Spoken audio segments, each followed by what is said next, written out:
What is the Quran? It is a set of 7th century revelations from God made to Muhammad in 2 cities, Mecca and Medina, in what is now Saudi Arabia. It heralds the truth that there is only one God, not the many gods still being worshipped in ancient Arabia.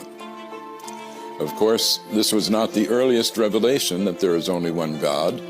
That had been taught in Hebrew to the Jews and in Greek to the Christians before it was taught to Muslims in Arabic. These 3 sets of revelation set apart the people of the book, each with their own special covenant from the same God. There is only one.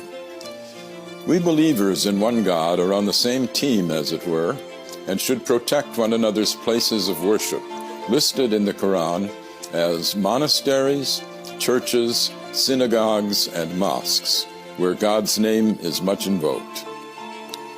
The Quran does not confine God's action to the formal covenants of religion. God tells us that he sends messages to all men all the time, beginning with Adam, who repented his sin in the garden and became the first prophet. The unending stream of prophets includes Moses and Jesus. Muhammad himself is the seal of the prophets, not as canceling former covenants, but as confirming them. But the love of God is not brought only by human messengers in the Quran. Creation itself is a set of messages from God, which speak a divine code that we are told to decipher. God's intent can be seen in the beauty and power of the universe. Moses does not speak alone on the mountain speaks with him.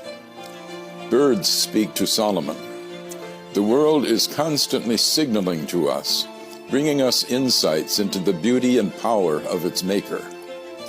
This should call us to a reverence for God's handiwork, an important message for our ecologically challenged era. The Quran has more of poetry in it than of legislation.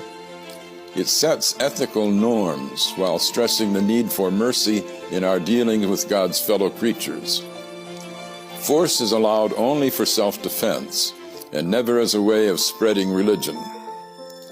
Commercial dealings with fellow Muslims or with non-Muslims should be meticulously fair and never extortionate. The relations of the sexes were still polygamous in the 7th century, as among the ancient Hebrews and the original Mormons, but women are to be honored. In fact, the dowry that was paid to a husband's family by the bride's family in Europe was paid in the Quran directly to the bride, and she retains this bride right even if the husband divorces her or if she divorces him. This carved out an area of women's rights unparalleled in the 7th century. The Quran is a book of many levels and great depths. Even non-Muslims can learn from